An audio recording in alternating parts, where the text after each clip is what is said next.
ഭാവി ഭാര്യ വീട്ടിലേക്കാ പോകുന്നത്. അതിന് അവനിക്കെന്ത് പ്രശ്നം ഉണ്ടാവാനാ?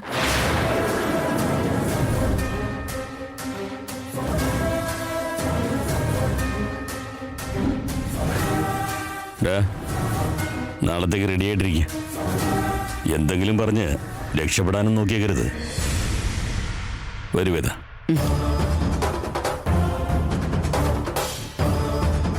നാളെ ഭാര്യ വീട്ടിലേക്ക് ഭാവി മരുമകൻ വരാൻ പോവാ. ഏട്ടനുള്ള സ്വീകരണം ഒരു വലിയ ആഘോഷം തന്നെ ആയിരിക്കും.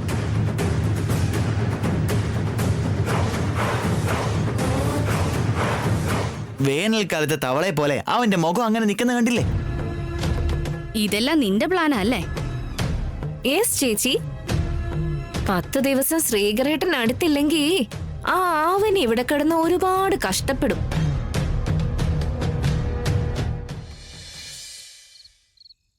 നിഹാരികയെ കുറച്ചു ദിവസം നമ്മുടെ വീട്ടിൽ നിർത്തി അവളുടെ ശരിക്കുള്ള ക്യാരക്ടർ പുറത്തു കൊണ്ടുവന്ന് ഇവിടുന്ന് പുറത്താക്കാൻ വേണ്ടിയാ ഇങ്ങോട്ട് കൊണ്ടുവന്നത്.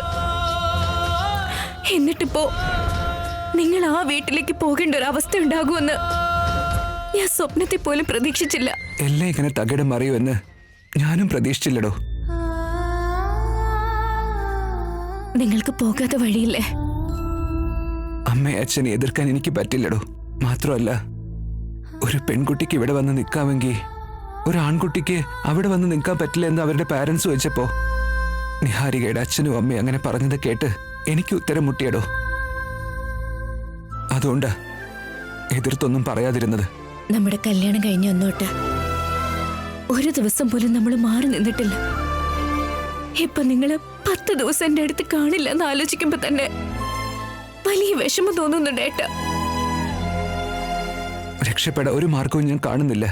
ഇല്ലെങ്കിൽ ഞാൻ ഒരിക്കലും പോവില്ലായിരുന്നു.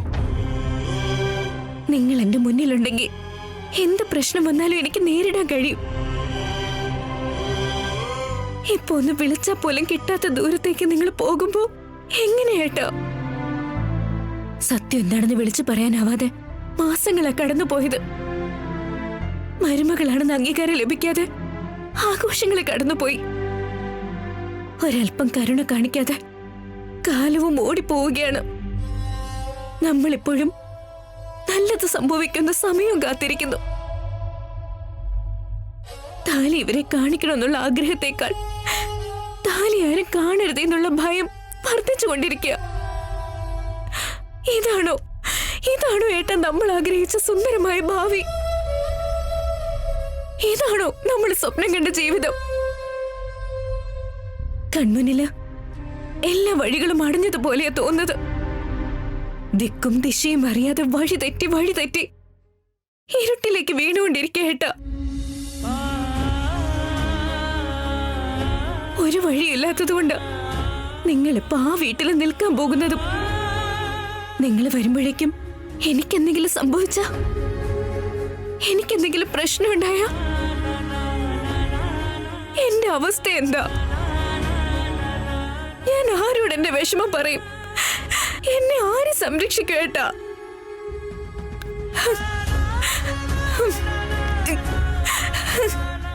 ദൈവമേ, എന്തിനാ എനിക്ക് ഇത്രയും വലിയൊരു ശിക്ഷ വിധിച്ചത്?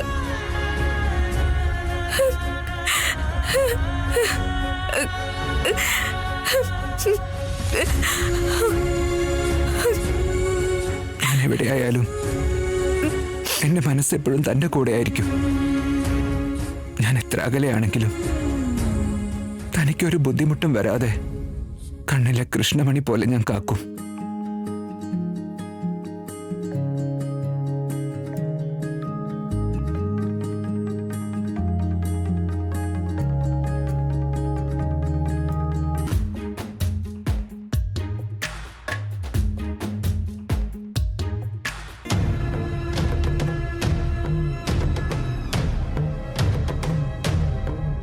നീ പ്ലാൻ ചെയ്തതുപോലെ എല്ലാം സംഭവിക്കുന്നത് കൊണ്ട് നീ ഇവിടെ DJ സോങ്സും വെച്ച് ഡാൻസ് കളിക്കുമായിരിക്കുമെന്നാ ഞങ്ങള് കരുതിയെ. നീ ഇതെന്താ ടെൻഷൻ അടിച്ച് അങ്ങോട്ടും ഇങ്ങോട്ടും നടക്കുന്നേ? ലാവണ്യ പറഞ്ഞതുപോലെ സന്തോഷമായിരിക്കേണ്ട സമയത്ത് നീ എന്താ ഇങ്ങനെ? എന്താ ആലോചിക്കുന്നേ? ഞാൻ നല്ല ഹാപ്പി തന്നെയാണ് ചേച്ചി. ബട്ട് ആവനിയുടെ കാര്യത്തിലെ ചെറിയൊരു ടെൻഷൻ. നേരം വെളുക്കുമ്പോഴേക്കും എന്തെങ്കിലും പ്ലാൻ ഉണ്ടാക്കി ശ്രീകരേട്ടനെ തടഞ്ഞു നിർത്തുമെന്നോ എന്റെ പേടി മൊത്തം. ശ്രീകരനെ അവനെയും തമ്മിൽ അകറ്റുന്നത് ഈ വീട്ടിൽ വെച്ച് നടക്കാത്തത് കൊണ്ടാ എന്റെ വീട്ടിലേക്ക് കൊണ്ടുപോകുന്നേ. അവൾ എവിടെ വന്ന് ഇടങ്കോലിട്ടാ തിരിച്ച് നമ്മൾ എന്ത് ചെയ്യണം എന്നൊക്കെ നേരത്തെ ഒന്ന് പ്ലാൻ ചെയ്ത് വെക്കുന്നത് നല്ലതായതുകൊണ്ട് ഒരു മെന്റൽ പ്രിപ്പറേഷൻ അത്രേ ഉള്ളൂ. ശ്രീകരനെ നിന്റെ കൂടെ കൊണ്ടുപോകുന്നത് കൊണ്ട് നീ ഒരുപാട് സന്തോഷിക്കുന്നുണ്ടെങ്കിലും ശ്രീകർ അവിടെ നിന്റെ കൂടെ ഉള്ള ഓരോ നിമിഷവും അവളെ കുറിച്ചായിരിക്കും ആലോചിക്കുന്നുണ്ടാവുക. നീ അവിടെ വെച്ച് എന്തെങ്കിലും പ്ലാൻ ചെയ്താലും അതൊന്നും നടക്കാൻ പോകുന്നില്ല. ആ പറഞ്ഞതുള്ളതാ. ആള് നിന്റെ അടുത്തും മനസ്സ് ആവനിയുടെ അടുത്തും. ആ മനസ്സ് മാറ്റാനൊന്നും നിനക്ക് കഴിയില്ല. ആ കാര്യം എനിക്കറിയാം വസന്ത ചേച്ചി. അങ്ങനെയാണെങ്കിൽ എന്റെ അനിയനെ കൊണ്ടുപോയിട്ട് എന്താ കാര്യം? പറഞ്ഞിട്ട് കേൾക്കുന്നില്ലെങ്കിൽ കയ്യിൽ കിട്ടുമ്പോ മന്ത്രം ജപിച്ചങ്ങ് വശീകരിച്ചേക്കണം. എന്താ നിനക്ക് മന്ത്രവും തന്ത്രവും ഒക്കെ അറിയോ? ദുർമന്ത്രവാദം വല്ലതും അറിയോ നിനക്ക്? അയ്യോ, എന്നാ നിന്നെ ശരിക്കും സൂക്ഷിക്കണമല്ലോ. ഒന്ന് ദൂരേക്ക് നിന്നോ ലാവണ്യ. ഛേ, നിർത്തുന്നുണ്ടോ? മന്ത്രം എന്നാൽ ലഹരി. ലഹരിയോ? എന്റെ അനിയൻ ഇങ്ങനത്തെ ശീലമൊന്നുമില്ല. ഒരു ബിയർ പോയിട്ട് റെഡ് ബുള്ള് പോലും കുടിക്കില്ല. ആ ലഹരി അല്ല. പിന്നെ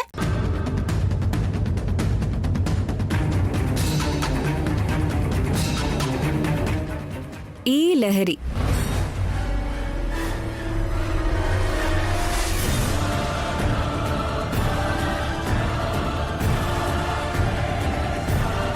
എന്താ ഇത്?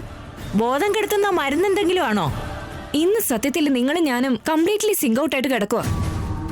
ഇത് ബോധം കെടുത്താനുള്ളതോ കൃഷിക്ക് അടിക്കാനുള്ളതോ അല്ല.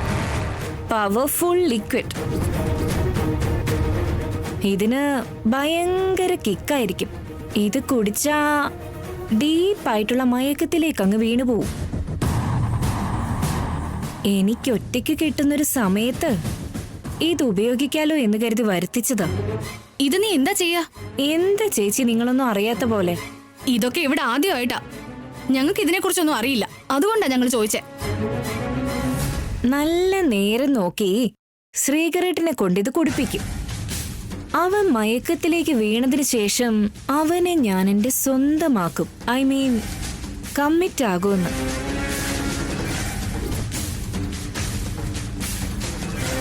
ചിലതൊക്കെ സ്വന്തമാക്കണമെങ്കിൽ ഇതുപോലെ എന്തെങ്കിലും ചെയ്യേണ്ടി വരും. എന്ത് ചെയ്യാനാ? ശ്രീകരേട്ടനെ കല്യാണം കഴിക്കാൻ വേണ്ടി ഇതല്ലാതെ വേറെ വഴിയൊന്നുമില്ല. കേൾക്കാൻ കുറച്ച് ബുദ്ധിമുട്ടുണ്ടെങ്കിലും ഈ പ്ലാൻ എന്തായാലും കൊള്ളാം. നീ ആഗ്രഹിച്ചത് സംഭവിച്ചു കഴിഞ്ഞാ ശ്രീകർ നിന്റേത് മാത്രമാ, അവളുടേതാവില്ല.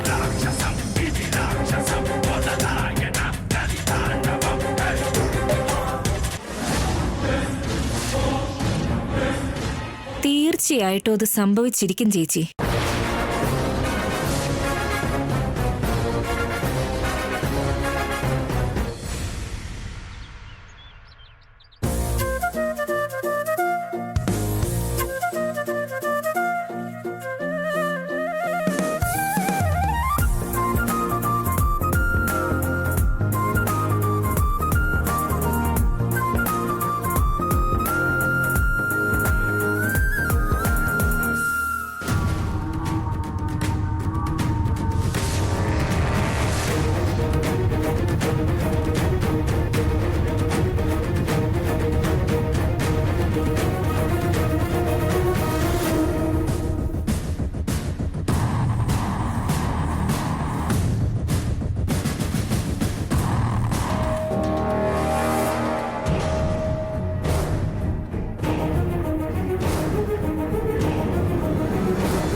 ആഗ്രഹിച്ചതൊന്ന് സംഭവിച്ചതൊന്ന് ഇപ്പൊ കൂട്ടിലൊറ്റപ്പെട്ടുപോയോ മൈനക്കുഞ്ഞേ. ആഗ്രഹിച്ചതൊന്ന്.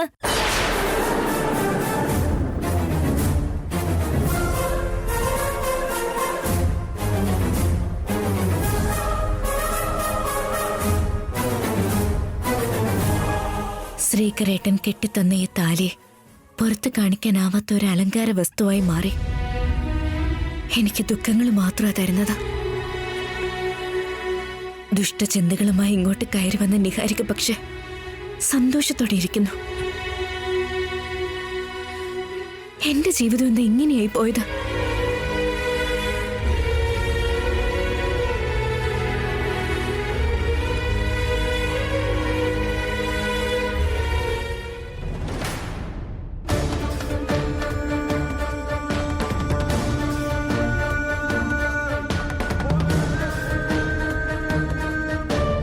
ഇതെന്താ ശ്രീകരേട്ടൻ ഇതുവരെ ലഗേജ് ഒന്നും റെഡിയാക്കി വെച്ചില്ലേ?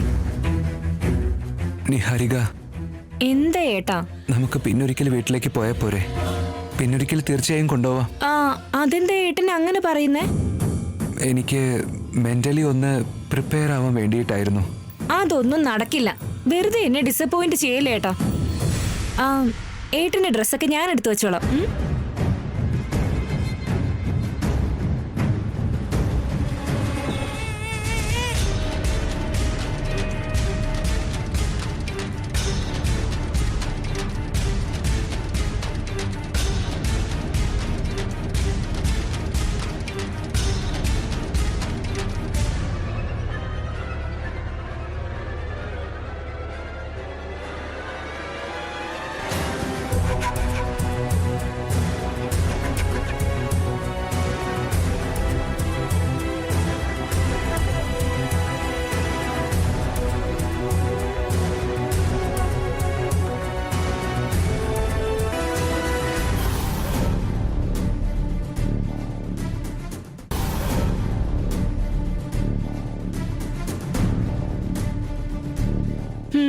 ഞാനേ 4 ടീഷർട്ട് എടുക്കുന്നുണ്ടേ. എന്തിനാണെന്നോ? ടീഷർട്ട് ഇട്ടാൽ ഏട്ടനെ കണ്ട നല്ല സ്മാർട്ട് ആയിരിക്കും.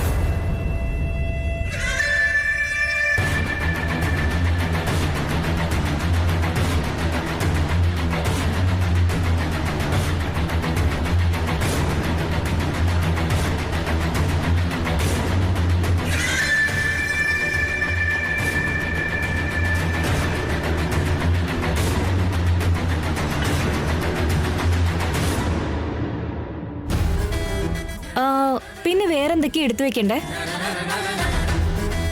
ആ, നൈറ്റ് ഡ്രസ് ഒക്കെ എടുത്തു വെക്കണ്ടേ? ഞാനിപ്പോ അതും കൂടി എടുത്തു വെച്ചേക്കാം.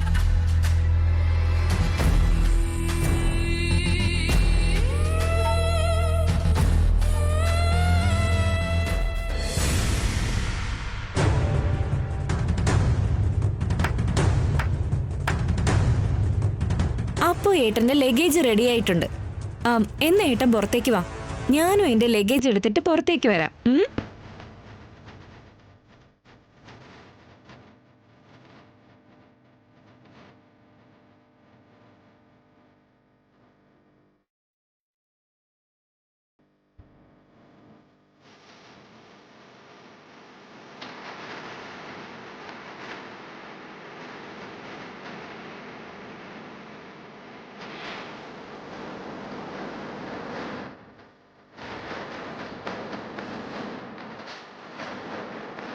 ശ്രീകരേട്ടന്റെ നല്ല കുറെ ഡ്രസ് എടുത്തിട്ടുണ്ട്. എന്തിനാണെന്നോ? എന്റെ വീട്ടിലേക്ക് കുറെ ബന്ധുക്കളും സുഹൃത്തുക്കളും ഒക്കെ വരില്ലേ? എന്നെ കെട്ടാൻ പോകുന്ന ആളെ കാണിച്ചു കൊടുക്കുമ്പോ അവനെ കാണാൻ നല്ല സുന്ദരനായിരിക്കണ്ടേ?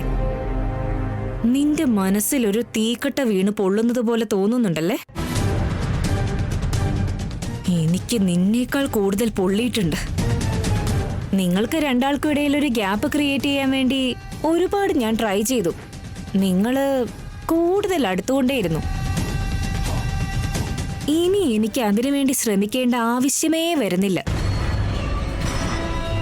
ഈ 10 ദിവസങ്ങൾ കഴിഞ്ഞാ ശ്രീകരേട്ടൻ തന്നെ എന്റെ സാരി തലപ്പ് പിടിച്ച് ചുറ്റും നടക്കാൻ തുടങ്ങും. മോള് കണ്ടോ?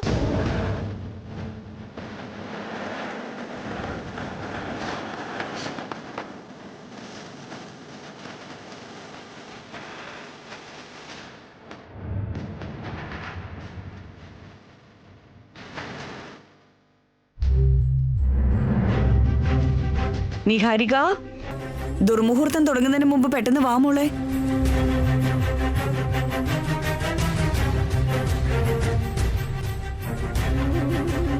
പറഞ്ഞു വരുമ്പോ ഇന്ന് ഇന്ത്യ പാകിസ്ഥാൻ മത്സരം പോലെ ഉണ്ടാകും. രണ്ടാളും കാലെടുത്ത് പുറത്തു വെക്കുന്നതിന് മുമ്പ് എന്താ സംഭവിക്കുന്നത് കണ്ടറിയാം. ശ്രീകർ അവന്റെ ഭാര്യയുടെ വീട്ടിലേക്ക് പോകുന്നു, അതിനെന്ത് സംഭവിക്കാനും? നമ്മൾ കാണാത്ത ഒരുപാട് കാര്യങ്ങൾ ഉണ്ടാവും അച്ഛാ.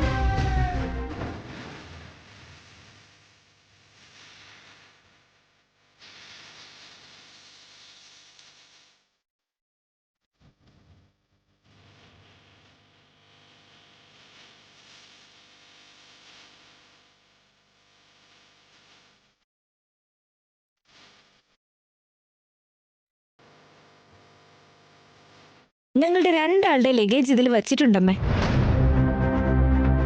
നിഹാരിക, ഇടയ്ക്കിടയ്ക്ക് സന്തോഷത്തിന് ഞങ്ങളും അങ്ങോട്ട് വരാൻ കേട്ടോ. അതെന്തിനാ പായസത്തിലെ ഏലക്ക പോലെ? രണ്ടാളും സന്തോഷമായിട്ടിരിക്കണം. ഞാൻ ഇപ്പോഴും ഓക്കെ അല്ലേ അച്ഛാ? ശ്രീകരേട്ടനാ ഇപ്പോഴും മൂടിയായിട്ടിരിക്കുന്നത്. അവിടെ നിങ്ങൾക്ക് ആവശ്യത്തിലധികം പ്രൈവസി ലഭിക്കുമല്ലോ നിഹാരിക.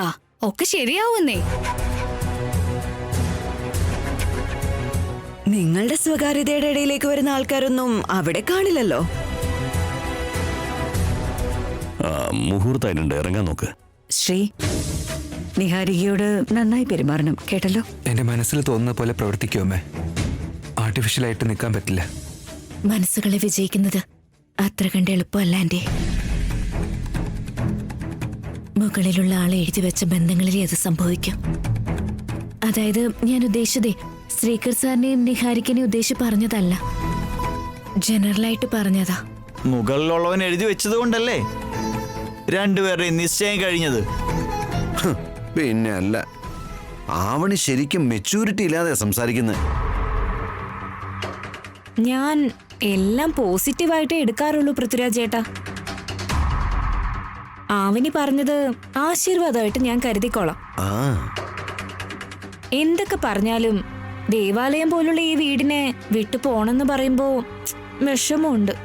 പക്ഷേ വേറെ വഴിയില്ലല്ലോ. എന്താണെന്ന് വെച്ചാ അവിടെ പൂജയൊക്കെ ഉള്ളതല്ലേ. പൂജയ്ക്ക് വേണ്ടി നീ ജീവൻ വരെ കൊടുക്കുമല്ലോ. വേറെ വഴിയില്ല നിഹാരിക. മുഹൂർത്തം കഴിയാൻ നിൽക്കല്ലേ, ഇറങ്ങാൻ നോക്ക്.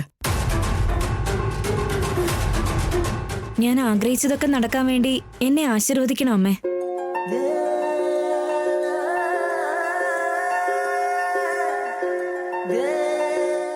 എഴുന്നേൽക്ക്. ഞങ്ങളുടെ ആശീർവാദവും ആ അമ്മയുടെ ആശീർവാദവും മോൾക്ക് എന്നും ഉണ്ടാവും. നിന്നെ കുറിച്ച് അറിയാതെ അവര് നിന്നെ ആശീർവദിക്കുന്നേ. അമ്മയുടെ അനുഗ്രഹം നിനക്കുണ്ടാകുമെന്ന് പറയുന്നേ. അത് അവരൊന്ന് അറിഞ്ഞാ തീരും മോളെ നിന്റെ കളി. എന്നാ നമുക്ക് ഇറങ്ങിയാലോ? ഞങ്ങളും അങ്ങോട്ട് വരാം, നടക്ക.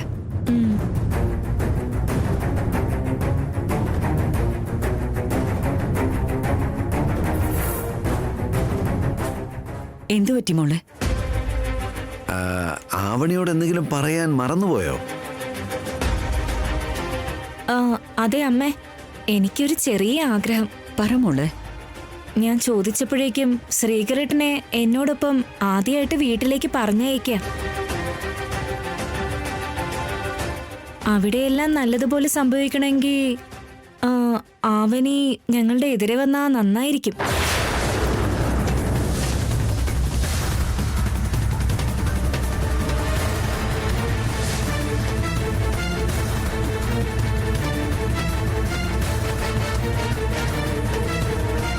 ആവനെ എന്തിനാ അങ്ങനെയൊക്കെ നിൽക്കുന്നത്? അവളോട് അങ്ങനെയൊന്നും പറയാൻ പാടില്ല. ആവനിയെ കണ്ടിട്ട് ഇറങ്ങുന്നത് നല്ലതാണെന്ന് എന്റെ വിശ്വാസം. ആവനിക്ക് നല്ല രാശിയാണെന്ന് നിങ്ങൾ എല്ലാവരും പറയാറില്ലേ? ഞാനിപ്പോ പറഞ്ഞതില് എന്തെങ്കിലും തെറ്റുണ്ടോ അമ്മേ? ആവനി ഞങ്ങൾ ഇറങ്ങുമ്പോ നിൽക്കുന്നതിൽ എന്താ തെറ്റ്? യാതൊരു തെറ്റുമില്ല. എന്താന്ന് വെച്ചാ ആവണി നമ്മുടെ ഈ കുടുംബത്തിന് നല്ലത് വരാൻ വേണ്ടി ആഗ്രഹിക്കുന്ന പെണ്ണാ. മോളെ അവനി, നിഹാരിക ആഗ്രഹിക്കുന്ന പോലെ കയ്യിലെ ഗംഗയും പിടിച്ചുകൊണ്ട് കാറിനെതിരെ വരണേ മോളെ. അവര് പുറപ്പെടുന്നത് നല്ല മുഹൂർത്തത്തിലല്ലേ ആന്റി? ഇനിയിപ്പോ ഇതിന്റെ ആവശ്യമില്ലല്ലോ. മുഹൂർത്തം വേറെ, നിന്നെ പോലെ നല്ല മനസ്സുള്ളൊരു കുട്ടി മുമ്പിൽ വരുന്നത് വേറെ. രണ്ട് ശക്തികളും ഭാവി ദമ്പതിമാർക്ക് നല്ലത് മാത്രമേ ജീവിതത്തിൽ വരുത്തും മോളെ. അതെ മോളെ, ഈ വീടായിട്ട് ബന്ധപ്പെട്ട് ഓരോ കാര്യങ്ങളിലും നീ നല്ലതേ ആലോചിച്ചിട്ടുള്ളൂ. ഇപ്പൊ നീ എതിര് നിൽക്കല്ലേ മോളെ. ഇഷ്ടമില്ലെങ്കിൽ പിന്നെ അവളെന്തിനാ വെറുതെ നിർബന്ധിക്കുന്ന അച്ഛാ? അതിന് ഫോഴ്സ് ചെയ്തില്ലടാ.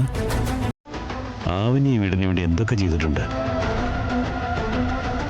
നീ വേഗം ചെല്ലു മോളെ.